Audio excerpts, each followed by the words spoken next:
1886년 파리에서 대회가 발표되었습니다. 우승자는 1889년 세계 박람회의 중심 작품을 디자인하고 제작할 수 있는 권리를 갖게 되는 거였죠. 구스타브 에펠의 회사가 제안한 프로젝트는 107개의 다른 프로젝트를 제치고 우승을 차지했습니다. 에펠 회사 건축가들의 첫 번째 프로젝트는 석축 받침대가 있고 기둥 사이에 기념비적인 아치가 있으며 각 층마다 유리벽이 있는 홀이 있고 꼭대기는 전구 모양의 많은 장치를 갖춘 탑이었어요. 하지만 그 프로젝트는 너무 복잡해서 아래쪽 아치만 남기고 모두 변경했습니다. 기반을 완성하는 데 무려 5개월이 걸렸고 18,000개의 금속 조각을 그 위에 조립하는 데에는 21개월이 걸렸어요. 파리를 방문하면 여전히 그것을 보고 모두 셀 수 있습니다. 에펠탑은 오늘날에도 혁명적으로 보이지만 19세기 후반에는 정말 획기적이었습니다. 그리고 많은 사람들이 에펠탑을 비난했고요. 유명한 작가들은 그것을 비극적인 철조 램프, 반쯤 쥐어진 공장 파이프, 거대한 해골이라고 불렀습니다. 그들의 생각은 틀리지 않았어요. 이 탑은 정말로 인간의 뼈대와 공통점이 있으니까요. 허벅지 뼈에서 영감을 받은 거거든요.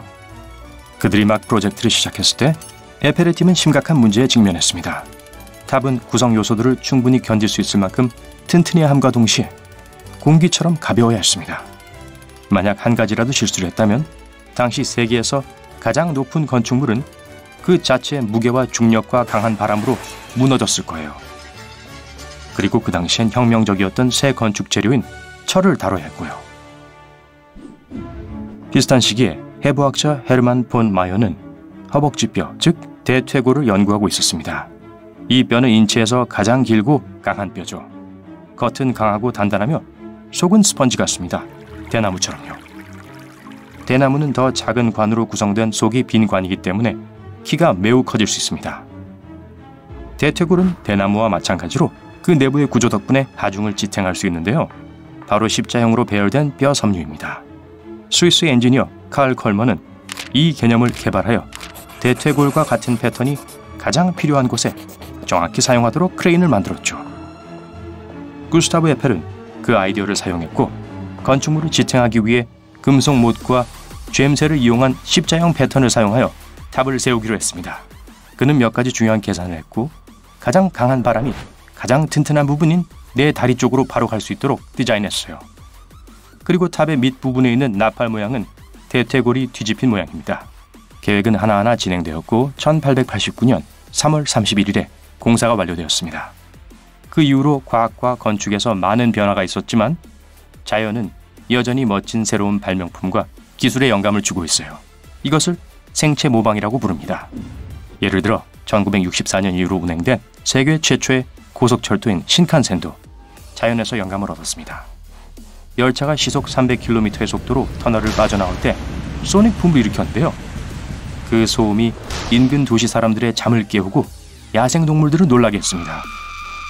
한 무리의 엔지니어들이 이 문제를 해결하고자 했죠. 그들 중 한 명이 조류 관찰자였는데요. 그 사람이 기차를 물총새처럼 만들자고 제안했습니다. 물총새는 길고 뾰족한 부리를 가지고 있어서 사냥할 때 거의 물을 튀지 않고 물속으로 잠수할 수 있어요. 엔지니어들은 기차 앞부분을 부리 모양으로 바꿔서 소음 문제를 해결했습니다. 또 이 새로운 형태는 공기역학적이기도 한 만큼 열차를 10% 더 빨리 갈 수 있게 해줘서 에너지 소비를 줄이는 데에도 도움이 됐죠. 벨크로를 발명한 사람은 자신의 개로부터 영감을 받았습니다. 그는 왜 찍찍이 불이 털에 그렇게 쉽게 달라붙는지 알고 싶었고 현미경 아래에서 작은 갈고리 모양의 뾰족한 팁을 발견했어요. 이 고리들이 털과 직물처럼 서로 다른 물질들에 들러붙게 됐던 거죠. 조지 드 메스트랄은 그 기술을 재현했고 1959년부터 자신의 회사를 시작했습니다. 그 이후로 작은 스파이크에 부착된 나일론 루프 고정 시스템은 매우 다양한 용도로 사용되고 있습니다. 상어는 세계에서 가장 수영을 잘하는 생물 중 하나입니다. 몸의 모양과 비늘이 아닌 작은 이빨 같은 걸로 덮인 특별한 피부 덕분에 매우 빠른 거예요. 과학자들은 상어의 비밀 기술을 바탕으로 필름을 만들었습니다. 배를 이 필름으로 덮으면 작은 바다 생물들이 배에 달라붙지 못해서 배가 더 빨리 이동할 수 있고 연료도 절약할 수 있어요. 상어에게 영감을 받은 소재로 만든 수영복을 입은 수영선수들 또한 훨씬 더 빨리 수영할 수 있습니다. 또 더 세게 물 수도 있고요. 이건 농담입니다. 밝은색의 나비와 공작새는 에너지를 절약해주는 전화기 디스플레이 기술에 영감을 주었습니다. 이 생물들은 날개와 깃털의 작은 구조를 가지고 있어요. 흰 빛을 비추면 그 표면이 균일하지 않기 때문에 다른 속도로 다른 색을 반사하죠. 이 아이디어를 바탕으로 한 화면에서도 색상은 반사되어 나옵니다. 화면이 직접 색을 만들지 않고 반사해서 색을 만들기 때문에 에너지를 절약하게 되죠. 그래도 여전히 색상은 아주 밝고 선명하니까 윈윈입니다. 아프리카 나미부 사막 풍뎅이는 물을 모으는 데 전문가입니다. 이 풍뎅이는 껍질에 있는 작은 돌기로 안개를 물방울로 변화시킵니다. 그러고 나서 그 물을 머리로 직접 보내 마시죠.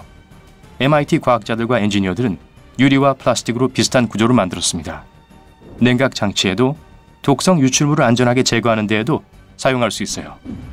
고래는 지구상에서 가장 큰 생물 중 하나인 동시에 수영도 잘하고 잠수와 점프도 잘하죠. 그 비밀은 새 날개와 거의 비슷한 지느러미의 돌기에 있습니다. 이 돌기는 고래가 다른 동작을 하는데 도움이 되도록 물의 흐름을 조절할 수 있어요. 과학자들은 이 아이디어를 풍력 발전기 터빈에 사용하기로 했습니다. 실험 결과 고래에서 영감을 받은 이 터빈은 일반 터빈보다 안정적이고 내구성이 강하며 조용하고 바람과 물에서 더 많은 에너지를 만들어낼 수 있는 것으로 나타났습니다. 코끼리코는 4만 개 이상의 근육을 가지고 있고 매우 민첩합니다. 무거운 짐을 들어올릴 수 있을 뿐만 아니라 나뭇가지에서 사과를 따는 등 복잡하게도 움직일 수 있죠. 코끼리코의 디자인은 매우 안전하고 유연한 로봇팔에 영감을 주었습니다. 이 기계는 메모리를 가지고 있어서 무언가로 손을 뻗고 움켜쥐는 법을 자신의 경험으로부터 배웁니다. 어린아이가 그런 것처럼요. 이 기술은 이미 공장과 실험실, 병원에서 사용되고 있습니다. 또 다른 종류의 로봇인 찌그러지는 로봇은 문어를 본떠 만든 거예요. 이 로봇은 딱딱한 외형의 친구들처럼 예측 가능한 궤적을 따라 움직이지 않습니다. 고정된 관절이 없기 때문에 구르고 수축하고 새로운 모양으로 변할 수도 있어요. 이 로봇은 어떤 것에도 부딪히지 않고 어떠한 환경에도 문제없이 적응합니다. 그렇기 때문에 사람을 도우는데 큰 도움이 될 수 있죠. 박쥐가 여기저기 이동할 수 있는 건 방향 위치 확인 덕분입니다. 박쥐는 초음파를 발사하고 사물이 그걸 튕겨내면 그걸로 사물과의 거리를 계산하죠. 과학자들은 시각장애인용 지팡이 안에 이 시스템을 장착할 생각을 해냈습니다. 이 장치는 매초 6만 개의 파장을 내보내 반사되게 하죠. 반사가 강할수록 물체가 가까운 거예요. 게코도마뱀은 벽과 천장, 유리를 포함한 모든 종류의 표면에서 움직일 수 있는 슈퍼 등반가입니다. 성공의 비결은 어떤 물질이라도 환상적으로 잡아주는 수많은 미세한 털에 있어요. 과학자들은 이 지식을 의학적인 목적으로 사용하기로 결정했는데요. 미래의 인간을 거미인간으로 만들기로 결심한 듯합니다. 그들이 디자인한 그립 소재는 자외선에 의해 활성화됩니다. 바닷가재는 맛있죠. 또 독특한 시야를 가지고 있고요. 이들의 안구는 빛을 굴절시키지 않고 여러 각도로 반사하는 평평한 거울처럼 생겼습니다. 과학자들은 우주에서 여러 각도로 초점을 맞출 수 있는 망원경을 만들 때 이 원리를 사용해요. 또 바닷가재의 시야는 두꺼운 강철벽을 통과해서도 볼 수 있는 엑스레이 장치에도 영감을 주었습니다. 제가 바닷가재 맛있다고 말했나요? 딱따구리는 나무 줄기를 두드리면서 낮 시간을 보냈지만 그래도 두개골과 뇌는 안전하고 건강하죠. 딱따구리의 부리와 두개골은 여러 층으로 되어 있고 그중 일부는 부드러워서 충격을 흡수하기 때문입니다.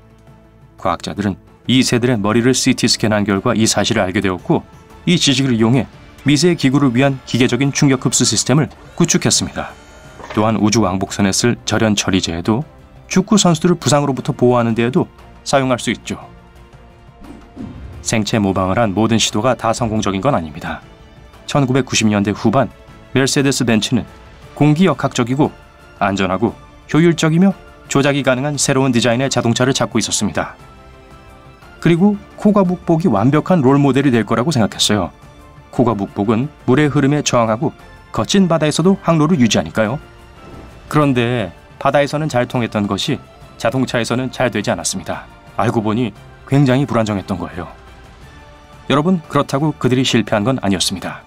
그게 효과가 없다는 사실을 새로 더 알게 되었고 다음 디자인을 시도했으니까요.